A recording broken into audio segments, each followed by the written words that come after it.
Biography of Queen Barenziah, Volume 1.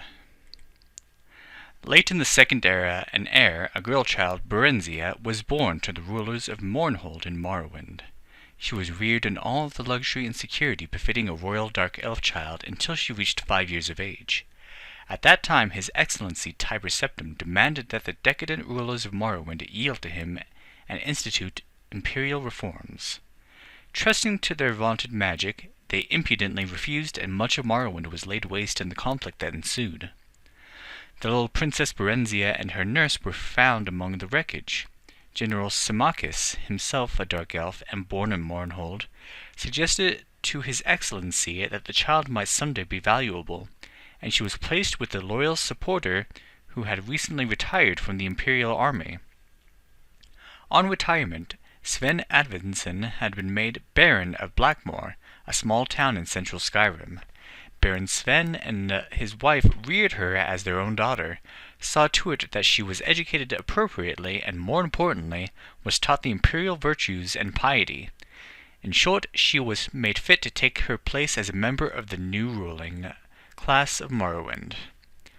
The girl Barenziah grew in beauty, grace, and intelligence. She was very sweet-tempered, a joy to her adoptive parents and their 5 young sons, who loved her as their elder sister.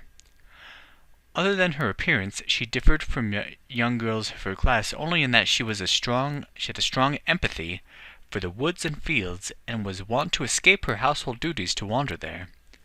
Barenziah was happy and content until her 16th year, when a wicked orphan stable boy whom she had befriended out of pity told her that he had overheard a conspiracy of her dear guardian Baron Sven. Said the boy had dealt with a Redguard visitor to sell her as a concubine in Rehod, as no Nord or Breton would marry her on account of her black skin, and no dark elf would have her because of her foreign upbringing. "Whatever shall I do?" the poor girl wept, trembling, for she had been brought up in innocence and trust, and it never occurred to her that her friend would lie to her. The wicked boy, who was called Straw, said she must run away if she valued her virtue, but he would come with her and protect her.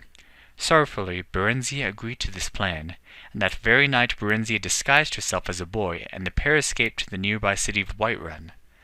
After a few days there, they managed to get places as guards in a disreputable merchant caravan.